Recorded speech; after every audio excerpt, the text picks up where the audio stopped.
Hello everyone, this is Dr. Sirisha, Akshaya IVF Center, Visakhapatnam. What is AMH? AMH అంటే anti Mullerian hormone. ఈ hormone ovaries అంటే అండాశయాల నుంచి produce అవుతుంది. What is the importance of AMH?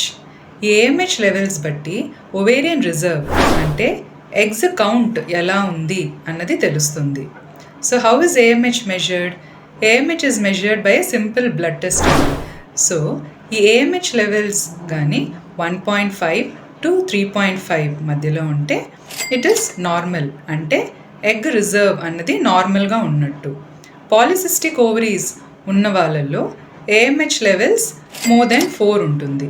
అదే AMH levels less than 1 ఉంటే poor ovarian reserve, అంటే egg count అన్నది తక్కువ ఉన్నట్టు. సో ఈ పువర్ ఓవేరియన్ రిజర్వ్ ఉన్నవాళ్ళు డిలే చేయకుండా ఇమీడియట్గా ఫర్టిలిటీ ట్రీట్మెంట్ అనేది స్టార్ట్ చేసుకోవాలి. Thank you.